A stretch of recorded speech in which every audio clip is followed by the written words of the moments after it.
Hello friends, आज हम इस वीडियो में जेटेट एसएसटी पेपर 2 के लिए इतिहास वन लाइनर सीरीज का पार्ट 2 देखेंगे। इससे पहले हमने पार्ट 1 करा रखा है, इसका लिंक डिस्क्रिप्शन में दिया हुआ है या फिर प्ले लिस्ट में जाकर आप देख सकते हैं। आप सभी को पता है कि समय बहुत कम है, इसलिए हमने इतिहास, भूगोल, राजनीतिक शास्त्र का one liner series topic wise शुरू किया है ताकि आपका फास्ट रिवीजन हो सके। साथ ही साथ मैं बता दूं कि जब 2016 में जेटेट हुआ था उसमें से जो 60 प्रश्न पूछे गए थे उसका हमने डिटेल सोल्यूशन किया है, उसका भी लिंक डिस्क्रिप्शन दिया है या फिर प्ले लिस्ट में जाकर देख सकते हैं। वहाँ से आपको अनुभव प्राप्त होगा कि सवाल कैसे पूछे गए थे और किस बेस पर आपको तैयारी करनी है, क्योंकि सिलेबस दिया नहीं गया है तो आप 2016 को बेस मान करके ही आपको तैयारी करनी होगी। ठीक है, तो चलिए फिर शुरू करते हैं आज का सेशन। सबसे पहले हम लोग देखते हैं जैन धर्म के बारे में कि जैन धर्म से सवाल क्या क्या बन सकते हैं। पहला पॉइंट है यहाँ पे, क्योंकि जितना भी हमने यहाँ पे इंक्लूड किया है सभी वन लाइनर में है। ठीक है, ताकि आपका रिवीजन फास्ट हो सके, इसीलिए आप सिर्फ और सिर्फ इसको क्या करेंगे, बस एक एक बार मेरे साथ पढ़ते चलना है। ठीक है, रिमाइंड करते चलना है। ठीक है, पहला पॉइंट है ऋषभ जैन धर्म के संस्थापक एवं प्रथम तीर्थकार थे। ठीक है, ऋषभ देव जैन धर्म के प्रथम प्रथम तीर्थकार थे, साथ ही साथ ये इनके संस्थापक भी थे जैन धर्म का। अगला पॉइंट है जैन धर्म के अंतिम एवं 24वें तीर्थकार महावीर स्वामी थे। ठीक है, ध्यान रखना है आपको, जैन धर्म के अंतिम एवं 24वें तीर्थकार कौन थे? महावीर स्वामी। अगला सवाल, अगला पॉइंट, जैन धर्म के 23वें तीर्थकार पार्श्वनाथ थे। पारसनाथ के अनुयायियों को निग्रंथ कहा गया था। ठीक है, अगला पॉइंट है पारसनाथ का काल महावीर स्वामी से लगभग 250 वर्ष पूर्व माना जाता है। ठीक है, अगला पॉइंट है पारसनाथ ने जैन धर्म में स्त्रियों को प्रवेश दिया था। ये इंपॉर्टेंट पॉइंट है, ध्यान रखिएगा कि ये पारसनाथ थे जो कि जैन धर्म में स्त्रियों को प्रवेश देने का काम किया था। ठीक है, महावीर स्वामी का जन्म 540 ईसा पूर्व में वैशाली के निकट एक कुंडल ग्राम जगह था, वहाँ पे हुआ था। ठीक है, तो इस कुंडल ग्राम नाम याद रखिएगा। महावीर स्वामी का जन्म होता है 540 ईसा पूर्व, कहाँ पे? तो वैशाली के निकट में कुंडल ग्राम जगह है। अगला सवाल है, अगला पॉइंट है, माफ़ कीजिएगा, माता त्रिशला वैशाली के लिच्छवी राजा के, यहाँ पे कुछ अधूरा रह गया है, इस पॉइंट को छोड़ दीजिए, इस पॉइंट को यहाँ पे देख लीजिए। महावीर स्वामी की माता त्रिशला वैशाली के लिच्छवी राज्य के राजा चेतक की बहन थी। ठीक है, अगला पॉइंट है बौद्ध ग्रंथ अंगुत्तर निकाय में 16 महाजन पदों का उल्लेख मिलता है। याद रखना है, बौद्ध ग्रंथ अंगुत्तर निकाय में 16 महाजन पदों का उल्लेख मिलता है। अगला पॉइंट, महावीर स्वामी के पिता सिद्धार्थ ज्ञात्रिक कुल के मुखिया थे। ठीक है, यहाँ पे पॉइंट आपको याद रखना है कि किस कुल के थे? तो ज्ञात्रिक कुल के मुखिया थे। कौन? तो महावीर स्वामी के पिता जो सिद्धार्थ थे। अगला है महावीर स्वामी को 13 वर्ष की कठिन तपस्या के पश्चात जुम्बिक ग्राम के समीप ऋजुपालिका नदी के तट पर एक साल वृक्ष के नीचे ज्ञान की प्राप्ति हुई थी। याद रखना है आपको कि महावीर स्वामी को 13 वर्ष की कठिन तपस्या के पश्चात जुम्बिक ग्राम के समीप ऋजुपालिका नदी के तट पर एक साल वृक्ष के नीचे ज्ञान की प्राप्ति हुई थी। ठीक है, तो यहाँ पे ध्यान रखना आपको, कौन सी नदी थी? तो ऋजुपालिका नदी थी। वृक्ष का क्या नाम था? तो एक साल का वृक्ष था। ठीक है, कौन सा ग्राम? तो जुम्बिक ग्राम। तो ये सब पॉइंट को आपको याद रखना है। कितना उम्र में? तो 13 वर्ष की उम्र में। ठीक है, तो ये सभी बातें आपको ध्यान में रखना है। अगला पॉइंट, महावीर स्वामी की ज्ञान प्राप्ति को जैन ग्रंथ में क्या कहा गया है? कैवाल्य के नाम से जाना गया है। ठीक है, नेक्स्ट पॉइंट है कर्म फल से मुक्ति पाने के लिए त्रिरत्न सम्यक दर्शन, सम्यक ज्ञान, सम्यक आचरण। ठीक है, कर्म फल से मुक्ति पाने के तीन त्रिरत्न बताए गए हैं। एक है सम्यक दर्शन, सम्यक ज्ञान, सम्यक आचरण। ठीक है, चलिए अब कुछ पाषाण काल से संबंधित कुछ प्रश्नों को देखते हैं कि यहाँ से क्या प्रश्न बन सकते हैं। पहला है कोपेनहेगन संग्रहालय की सामग्री से पाषाण, कांस्य और लौह युग की त्रियुगीय विभाजन किया था। कौन? था थॉमसन साहब ने। ठीक है, ध्यान रखिएगा, कोपेनहेगन संग्रहालय की सामग्री से पाषाण, कांस्य और लौह युग की त्रियुगीय विभाजन किया था। किसने किया था? तो थॉमसन ने किया था। ठीक है, अगला है कि खाद्यान्नों की कृषि सर्वप्रथम प्रारंभ हुई थी। कब हुई थी? तो ये हुआ था आपका नवपाषाण काल में। ठीक है, अगला है मानव द्वारा सर्वप्रथम प्रयुक्त अनाज था, क्या था? तो ये था जौ। ध्यान रखिएगा, मानव द्वारा सर्वप्रथम प्रयुक्त अनाज का नाम क्या था? जौ था ये। अगला है भारत में मानव का सर्वप्रथम साक्ष्य कहाँ मिलता है? तो ध्यान रखिएगा, नर्मदा घाटी में मिलता है। कहाँ मिलता है? नर्मदा घाटी में। अगला पॉइंट है उस स्थल का नाम बताइए जहाँ से प्राचीनतम अस्थायी जीवन के प्रमाण मिले हैं। उस स्थान का नाम बताइए जहाँ से प्राचीनतम अस्थायी जीवन के प्रमाण मिले हैं। आंसर हो जाएगा इसका मेहरगढ़। ठीक है, अगला पॉइंट है भारतीय उपमहाद्वीप में कृषि के प्राचीनतम साक्ष्य प्राप्त हुए हैं। भारतीय उपमहाद्वीप में कृषि के प्राचीनतम साक्ष्य प्राप्त हुए हैं। कहाँ से प्राप्त हुए हैं? तो ध्यान रखना है लोहरादेव और मेहरगढ़ से। ठीक है, अगला पॉइंट है चालकोलिथिक युग कहा जाता है। किससे संबंधित है ये? तो ये संबंधित है ताम्रपाषाण युग से। चालकोलिथिक जो युग है वो जाना जाता है ताम्रपाषाण युग से। अगला है पूरा स्थल से पाषाण संस्कृति से लेकर हड़प्पा सभ्यता तक के सांस्कृतिक अवशेष प्राप्त हुए हैं। कहाँ से प्राप्त हुए हैं? ये मेहरगढ़ से प्राप्त हुआ है। अगला है नवदा टोली किस राज्य में अवस्थित है? तो आपको याद रखना है ये नवदा टोली मध्य प्रदेश में स्थित है। अगला है कि बृहत् पाषाण स्मारकों की पहचान की गई किस रूप में की गई है? तो ये पहचान की गई है मृतकों के दफनाने के स्थल के रूप में।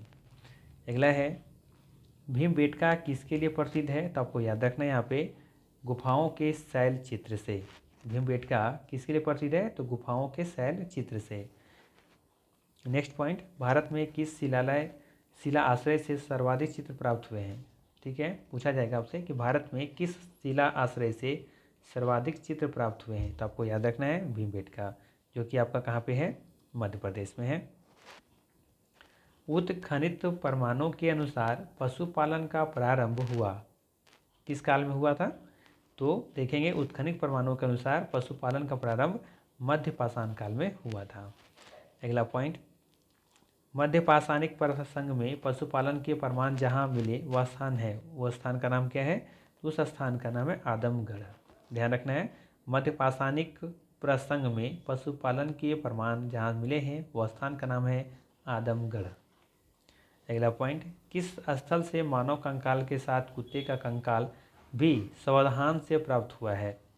सवाल है कि किस स्थान से मानव कंकाल के साथ कुत्ते को कंकाल भी सावधान से प्राप्त हुआ है? अर्थात मानव कंकाल के साथ कुत्तों के दफनाने के जो प्राप्त हुआ है वो प्रमाण कहाँ से मिला है? तो ये मिला है आपको बुर्ज होम से। ठीक है, बुर्ज होम से प्राप्त हुआ है। गर्तवास के साक्ष्य प्राप्त हुए हैं। क्या है? गर्तवास के साक्ष्य प्राप्त हुए हैं। तो ये भी कहाँ से साक्ष्य प्राप्त हुए हैं? बुर्ज होम से। अगला पॉइंट है भारतीय पुरातत्व सर्वेक्षण किस विभागों या मंत्रालयों का कार्यालय है? आसान सा सवाल है, संस्कृति। ये ध्यान रखिएगा, ये सवाल पूछा गया है, एग्जाम में आया हुआ सवाल है। अगला है राष्ट्रीय मानव संग्रहालय कहाँ पर है? ये वेरी वेरी इंपॉर्टेंट सवाल है एग्जाम के दृष्टि से। इसका सही आंसर हो जाएगा आपका भोपाल। ठीक है, राष्ट्रीय मानव संग्रहालय कहाँ पर है? तो ये भोपाल में है, जो कि मध्य प्रदेश की राजधानी भी है। अब हम लोग देखते हैं वैदिक काल से क्या क्या पॉइंट बन सकते हैं, यहाँ पे क्या क्या सवाल बनाए जा सकते हैं। तो पहला पॉइंट है आर्य शब्द इंगित करता है। क्या इंगित करता है? ये इंगित करता है श्रेष्ठ वंशों का। ठीक है, श्रेष्ठ वंश का इंगित करता है आर्य शब्द। अगला पॉइंट क्लासिकीय संस्कृत में आर्य शब्द का क्या अर्थ है? तो इसका अर्थ होता है एक उत्तम व्यक्ति। ठीक है, एक उत्तम व्यक्ति होता है। अगला पॉइंट सबसे पुराना वेद कौन सा है? तो सबसे पुराना वेद ऋग्वेद है। ऋग्वेद में ऋचाएँ कितनी हैं? तो यहाँ पे ऋग्वेद में ऋचाएँ की संख्या है 1028। अगला पॉइंट है ऋग्वेद का कौन सा मंडल पूर्णतः सोम को समर्पित है? सही आंसर हो जाएगा यहाँ पे 9वां मंडल। ठीक है, 9वां मंडल। अगला पॉइंट है ऋग्वेद संहिता का 9वां मंडल पूर्णतः किसको समर्पित है? तो ये हो जाएगा सोम। शायद ये रिपीट हो गया है। ठीक है, अच्छा रिपीट नहीं है, थोड़ा सा इसको चेंज करके लिखा गया है कि ऋग्वेद संहिता का 9वां मंडल पूर्णतः किसको समर्पित किया है, तो सोम, ठीक है। और इसे पेय पर नामांकित देवता, यहाँ पे ध्यान दीजिएगा ये पूरा एक ही में है, ठीक है। ऋग्वेद संहिता का 9वां मंडल पूर्णतः किसको समर्पित है, तो सोम और इसे इस पेय पर नामांकित देवता, ठीक है, दोनों हो जाएगा। अगला पॉइंट है यज्ञ संबंधी विधि विधानों का पता चलता है, किससे पता चलता है, तो ये पता चलता है आयुर्वेद से। अगला पॉइंट है किसका संकलन ऋग्वेद पर आधारित है, सही आंसर हो जाएगा सामवेद। अगला पॉइंट है भारत के किस स्थल की खुदाई से लौह धातु के प्रचलन के प्राचीनतम प्रमाण मिले हैं, इसका सही आंसर हो जाएगा आपका अतरंजी खेड़ा, ठीक है। अगला पॉइंट है उपनिषद पुस्तकें हैं किस पर है, किस पर आधारित है, तो ये है दर्शन पर। अगला पॉइंट है उपनिषद का मुख्य विषय क्या है, तो सही आंसर हो जाएगा इसका भी दर्शन। अगला पॉइंट है किस एक वैदिक साहित्य में मोक्ष की प्राप्ति मिलती है, सही आंसर हो जाएगा उपनिषद। अगला पॉइंट अध्यात्म ज्ञान के विषय में नचिकेता और अयम का संवाद किस उपनिषद में प्राप्त होता है, सही आंसर है कठोपनिषद में। क्या था, अध्यात्म ज्ञान के विषय में नचिकेता और यम का संवाद किस उपनिषद में प्राप्त होता है, तो इसका हो जाएगा आंसर कठोपनिषद में। अगला है उपनिषद काल के राजा अश्वपति शासक थे, किसके थे, तो केकई के थे। अगला पॉइंट आरंभिक वैदिक साहित्य में सर्वाधिक वर्णित नदी है, आरंभिक वैदिक साहित्य में सर्वाधिक वर्णित नदी कौन सी है, तो ये नदी है सिंधु नदी। अगला पॉइंट है वैदिक नदी अश्विनी की पहचान किस एक नदी के साथ की जाती है, सही आंसर हो जाएगा चेनावा। याद रखना है वैदिक नदी अश्विनी की पहचान किस एक नदी के साथ की जाती है, सही आंसर हो जाएगा चेनावा। अगला पॉइंट ऋग्वेद में किन नदियों का उल्लेख अफगानिस्तान के 7 आर्यों के संबंध का सूचक है, सही आंसर हो जाएगा यहाँ पे कुंभा। अगला पॉइंट है वैदिक नदी कुंभा का स्थान कहाँ निर्धारित होना चाहिए, सही आंसर हो जाएगा अफगानिस्तान। अगला पॉइंट है कौन सी प्रथा चतुष्य वेदोत्तर काल में प्रचलित हुई, तो ध्यान रखिएगा बहुत इंपॉर्टेंट पॉइंट है ये, कौन सी प्रथा चतुष्य वेदोत्तर काल में प्रचलित हुई थी, तो ब्रह्मचर्य, गृहस्थाश्रम, वानप्रस्थ और ये संन्यास। पूछा जा सकता है कि किस काल में प्रचलित हुई थी ये चारों, ब्रह्मचर्य, गृहस्थाश्रम, वानप्रस्थ और संन्यास, तो ये चतुष्य वेदोत्तर काल में। अगला पॉइंट है ऋग्वैदिक काल में निष्क शब्द का प्रयोग एक आभूषण के लिए होता था, किंतु परवर्ती काल में उसका प्रयोग इस अर्थ में हुआ है, किस अर्थ में हुआ है, ये सिक्के के रूप में हुआ है। ध्यान रखिएगा ऋग्वैदिक काल में निष्क, ध्यान रखिएगा ये पॉइंट, निष्क शब्द का प्रयोग एक आभूषण के लिए होता था, लेकिन परवर्ती काल में के बाद देखेंगे कि उसका प्रयोग सिक्के के रूप में होने लगा। अगला पॉइंट है ऋग्वैदिक काल में निष्क किस संग का भूषण था, तो ये गला का था, ठीक है, गले का जो हार होता था ना। अगला पॉइंट है प्राचीन काल में निशाका से जाने जाते थे, ठीक है, प्राचीन काल में निशाका से जाने जाते थे, क्या जाने जाते थे, स्वर्ण आभूषण। प्राचीन काल में निशाका जो है वो स्वर्ण आभूषण के रूप में जाने जाते थे। अगला पॉइंट है अभिलेखों में कौन सा ईरान से भारत में आर्यों के आने की सूचना देता है, तो याद रखना है बोगज कोई, ठीक है, अभिलेखों में कौन सा ईरान से भारत में आर्यों के आने की सूचना देता है, तो बोगज कोई। अगला पॉइंट है किसने आर्यों के आदि देशों के बारे में लिखा था, तो ये कौन लिखे थे, बाल गंगाधर तिलक। याद रखना है किसने आर्यों के आदि देश के बारे में लिखा था, तो बाल गंगाधर तिलक। अगला पॉइंट है जिस ग्रंथ में पुरुष मेघ का उल्लेख हुआ है, क्या नाम उसका, उसका नाम है शतपथ ब्राह्मण, ठीक है, जिस ग्रंथ में पुरुष मेघ का उल्लेख हुआ है उसका क्या नाम है, शतपथ ब्राह्मण। अगला पॉइंट है गोत्र शब्द का प्रयोग सर्वप्रथम हुआ था, किस काल में हुआ था, किस में हुआ है, किस वेद में, तो ऋग्वेद में हुआ है, ठीक है। अगला है पूर्व वैदिक आर्यों का धर्म प्रमुखता था, तो किस पर था, तो ये प्राकृतिक पूजा और यज्ञ पर आधारित था। पूर्व वैदिक आर्यों का जो धर्म जो प्रमुखता होती थी वो प्राकृतिक पूजा और यज्ञ पर आधारित होती थी। अगला पॉइंट है ऋग्वेद काल में जनता मुख्यतः किस में विश्वास करती थी, तो याद रखना है बलि और कर्मकांड पर, ठीक है, किस पर करती थी, बलि एवं कर्मकांड पर विश्वास करती थी। ठीक है, ऋग्वेद काल में जनता मुख्यतः बलि एवं कर्मकांड पर विश्वास करती थी। अगला पॉइंट है, प्रसिद्ध 10 राजाओं का युद्ध किस नदी के तट पर लड़ा गया? प्रसिद्ध 10 राजाओं का युद्ध किस नदी के तट पर लड़ा गया था? तो याद रखना है पुरुषनी नदी पर। ठीक है, पुरुषनी नदी पर देखेंगे कि 10 राजाओं का युद्ध लड़ा गया था। अगला पॉइंट है, ये भी इंपॉर्टेंट पॉइंट है, ध्यान रखिएगा। किस नदी को ऋग्वेद में मादित्मा, देवित्मा और नदीत्मा से संबोधित किया गया है? किस नदी को ऋग्वेद में मातेत्मा, देवित्मा और नदीत्मा संबोधित किया गया है? तो ध्यान रखिएगा सरस्वती नदी को। अगला पॉइंट है, प्राचीन काल में आर्यों के जीविकोपार्जन का मुख्य साधन था, क्या था? तो ये शिकार था। प्राचीन काल में आर्यों के जीविकोपार्जन का मुख्य साधन क्या था? तो शिकार था। सिंपल सा आंसर है। अगला पॉइंट है, वैदिक युग में प्रचलित लोकप्रिय शासन प्रणाली थी, कैसी थी?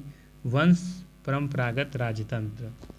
वैदिक युग में प्रचलित लोकप्रिय शासन प्रणाली थी, कैसी थी? तो वंश परंपरागत राजतंत्र थी। अगला पॉइंट है, वैदिक युगीन सभा मंत्री परिषद थी। वैदिक युगीन सभा जो थी वो कैसी थी? तो मंत्री परिषद थी। किस वेद में सभा और समिति को प्रजापति की 2 पुत्रियां कहा गया है? तो किसमें कहा गया है? अथर्ववेद में। अगला पॉइंट है, आयुर्वेद अर्थात जीवन का विज्ञान का उल्लेख सर्वप्रथम मिलता है। इंपॉर्टेंट है, ध्यान रखिएगा, एग्जाम में पूछा जा सकता है सवाल, बहुत इंपॉर्टेंट है, ध्यान रखिएगा इसको। सर्वप्रथम बताना है आपको कि आयुर्वेद अर्थात जीवन का विज्ञान का उल्लेख किस में मिलता है, किस वेद में मिलता है? तो अथर्ववेद में मिलता है। ठीक है, नेक्स्ट है, सर्वाधिक ऋग्वेदिक सूक्त समर्पित है, किनको समर्पित है? किस भगवान को? तो इंद्र भगवान को। सर्वाधिक ऋग्वेदिक सूक्त समर्पित है इंद्र को, ध्यान रखिएगा। अब यहाँ से हम लोग मौर्य साम्राज्य से कुछ इंपॉर्टेंट पॉइंट देखेंगे, जो कि 323 ईसा पूर्व से लेकर 184 ईसा पूर्व तक चली मौर्य साम्राज्य। ठीक है, इसमें हम लोग सबसे पहले देखते हैं चंद्रगुप्त मौर्य के बारे में, जो कि 323 से लेकर 295 ईसा पूर्व इनका था। पहला पॉइंट है, यहाँ देखते हैं हम लोग। पहला पॉइंट है, चंद्रगुप्त मौर्य। चंद्रगुप्त मौर्य के प्रधानमंत्री चाणक्य के बचपन का नाम विष्णुगुप्त था, ध्यान रखिएगा। चंद्रगुप्त मौर्य के प्रधानमंत्री चाणक्य के बचपन का नाम क्या था? विष्णुगुप्त था। ठीक है, ध्यान रखिएगा, यहाँ से 2-3 क्वेश्चन बन सकता है। चंद्रगुप्त मौर्य के प्रधानमंत्री कौन थे? चाणक्य थे। उनका बचपन का नाम क्या था? विष्णुगुप्त था। विष्णुगुप्त किनके दरबार में थे? तो चंद्रगुप्त मौर्य के दरबार में थे। अगला सवाल, अगला पॉइंट, तक्षशिला विश्वविद्यालय का आचार्य चाणक्य था। यह सिंधु एवं झेलम नदियों के बीच स्थित था। ठीक है, ध्यान रखना है, तक्षशिला विश्वविद्यालय का आचार्य चाणक्य था। यह सिंधु एवं झेलम नदी के बीच में स्थित था। अगला पॉइंट है, जस्टिन चंद्रगुप्त मौर्य की सेना को डाकुओं का गिरोह कहा है। ठीक है, ये जो व्यक्ति थे ना जस्टिन, तो जस्टिन ने चंद्रगुप्त मौर्य की सेना को डाकुओं का गिरोह कहा था। ठीक है, ये ध्यान रखिएगा, सवाल आ सकता है कि चंद्रगुप्त मौर्य की सेना को डाकुओं का गिरोह किसने कहा था? तो जस्टिन ने कहा था। ठीक है, नेक्स्ट है, केवल एप्रियान्स ने इस बात का उल्लेख किया है कि सेल्यूकस का चंद्रगुप्त मौर्य के साथ युद्ध हुआ। ठीक है, मात्र एक ऐसे व्यक्ति थे, ठीक है, कौन? एपियानस, ठीक है, ने इस बात का उल्लेख किया है कि सेल्यूकस का चंद्रगुप्त मौर्य के साथ युद्ध हुआ था। अगला पॉइंट है, सेल्यूकस ने चंद्रगुप्त को 4 प्रांत दिए थे, कौन कौन? एक एरिया, एक अराकोशिया, एक जेरूसिया और एक है पेमीसडाई, जिसे आज हम लोग काबुल, कंधार, मकरान, हेरात कहते हैं, दहेज में दिए थे, याद रखना है आपको। अगला पॉइंट है, प्लूटार्क के अनुसार चंद्रगुप्त ने सेल्यूकस को, ध्यान रखिएगा, कितना हाथी उपहार में दिए थे? 500 हाथी उपहार में दिए थे। अगला पॉइंट है, सेल्यूकस ने अपने राजदूत मेगास्थनीज को चंद्रगुप्त के दरबार में भेजा, जिसने मौर्य प्रशासन पर अपनी पुस्तक इंडिका लिखी थी। ठीक है, ये ध्यान रखिएगा इंडिका पुस्तक के बारे में। अगला पॉइंट है, चंद्रगुप्त ने जब मगध पर आक्रमण किया उस समय वहाँ का शासक कौन था? तो वहाँ का शासक था उस समय धनानंद। ध्यान रखना है, चंद्रगुप्त ने जब मगध पर आक्रमण किया था तो उस समय वहाँ का शासक कौन था? तो धनानंद था। अगला पॉइंट है, गिरनार अभिलेख से ज्ञात होता है कि चंद्रगुप्त के राज्यपाल के पुष्यगुप्त वैश्य ने सुदर्शन नामक झील का निर्माण करवाया था। ठीक है, ध्यान रखिएगा। अगला पॉइंट है, सरवनबेलगोला में निराहार समाधिस्थ होकर चंद्रगुप्त ने अपने प्राण त्याग किए थे।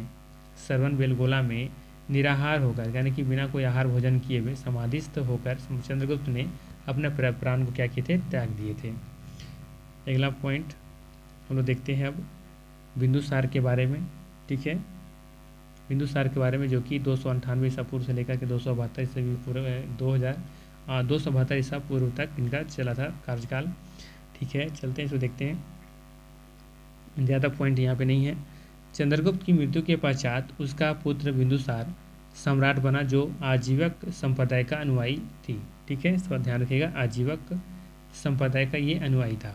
ठीक, अगला पॉइंट है, यूनानी लेखों में चंद्रगुप्त का नाम अभित्रघात था। ठीक है, ध्यान रखिएगा, यूनानी लेखों में चंद्रगुप्त का नाम क्या था?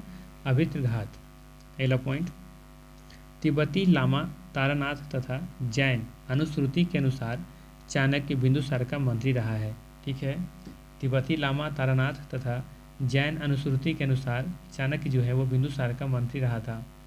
अगला पॉइंट है, तक्षशिला में हुए विद्रोह को दबाने के लिए बिंदुसार ने अशोक को भेजा था तथा दूसरी बार सुसीम को भेजा। ये ध्यान रखिएगा, तक्षशिला में हुए विद्रोह का दबाने के लिए बिंदुसार ने सबसे पहले अशोक को भेजा था तथा दूसरी बार सुसीम को भेजा था। ठीक है, आगे देख लेते हैं हम लोग अशोक के बारे में, जो कि 273 से लेकर 232 ईस्वी पूर्व का है। पॉइंट है पहला, बिंदुसार की मृत्यु के बाद अशोक का राजाभिषेक 269 ईस्वी में हुआ। राजाभिषेक के पूर्व अशोक उज्जैन का राज्यपाल था। सिहली अनुश्रुति के अनुसार बात करें तो अशोक जो है ने अपने 99 भाइयों की हत्या करके सिंहासन प्राप्त किया था। ठीक है, अशोक ने नेपाल का विजित किया और तक्षशिला का विद्रोह शांत किया। अगला पॉइंट, अशोक ने अपने राज्याभिषेक के 9वें वर्ष में 261 ईसा पूर्व में कलिंग पर विजय प्राप्त की थी। ये एग्जाम कई बार एग्जाम में पूछा गया, ध्यान रखिएगा। कलिंग पर विजय कब प्राप्त की थी? तो 261 ईसा पूर्व में। ठीक है, और यह याद रखिएगा 9वें वर्ष में, जब उनका राज्याभिषेक हुआ था उसके ठीक 9 साल बाद, 9 साल में 261 ईसा पूर्व में देखेंगे कि कलिंग पर विजय प्राप्त करते हैं। अगला पॉइंट, अभिलेखों में ईरानी शैली में अशोक देवा नाम प्रियदर्शी उपाधियों से विभूषित हैं। ध्यान रखिएगा, अभिलेखों में ईरानी शैली में अशोक देवा नाम प्रियदर्शी उपाधियों से विभूषित हैं। अगला पॉइंट, अशोक की माता का नाम क्या था? तो ये इनका नाम था सुरदांगी। ठीक है, अब यहाँ पर देख लेते हैं कुछ हम लोग इम्पोर्टेंट पॉइंट, अशोक के जीवन की महत्वपूर्ण कुछ घटनाएं से संबंधित कुछ पॉइंट देख लेते हैं।